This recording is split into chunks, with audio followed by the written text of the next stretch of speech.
Good morning and welcome to the Energy Experience powered by Ag Valley Co-op. I'm David Dodson, Vice President of Energy here at Ag Valley, bringing you expert analysis in the energy markets. Over the weekend in Scotland, European Commission President Ursula von der Leyen and U.S. President Donald Trump jointly announced a framework trade agreement had been reached. Following months of negotiations, the United States will implement a 15% import tariff on most European Union goods at a rate reduced from the previously threatened level. Additionally, the EU has outlined plans to substantially increase its purchases of U.S. military equipment and energy, committing to invest $600 billion in the United States. Collectively, these two allies account for approximately 1/3 of global trade. The agreement is reported to be similar in scope to last week's $550 billion deal accord with Japan. German Chancellor Friedrich Merz expressed support for the deal, noting that it could prevent a potential trade dispute that might otherwise have adversely affected Germany's export-dependent economy in the automotive sector.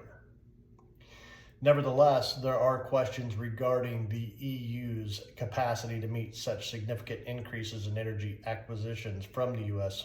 Moreover, President Trump retains the authority to raise tariffs should the EU fall short to fulfill its investment commitments. The Joint Ministerial Monitoring Committee consists of senior ministers from OPEC Plus member countries.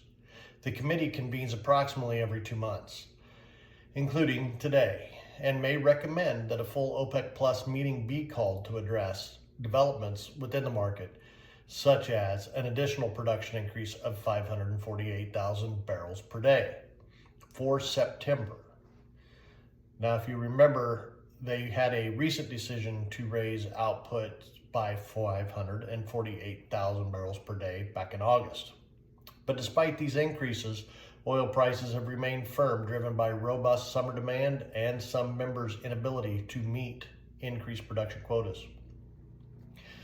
Following a preliminary tariff deal in June, China faces an August 12th deadline to secure a lasting agreement with the U.S. senior negotiators for both countries, and they are meeting today in Stockholm for a third round of talks focused on trade disputes and broader economic concerns, including export controls and market dominance. Analysts believe negotiations will require more time due to complexities like China's rare earth market control.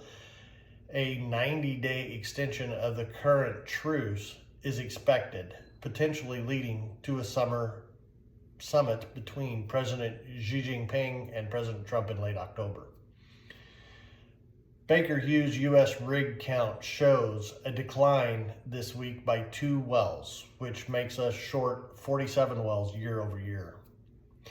For the markets at 9:45 a.m. this morning, WTI September crude is trading up $1.32 at 66.48, and heating oil is up 3 1/4 cents, while RBOB New York Harbor gasoline is trading up 3. Thank you for joining us for this week's Energy Experience powered by Ag Valley Co-op. I hope you found the information valuable. Stay tuned for our next update, where we will continue to bring you the latest trends in the energy markets.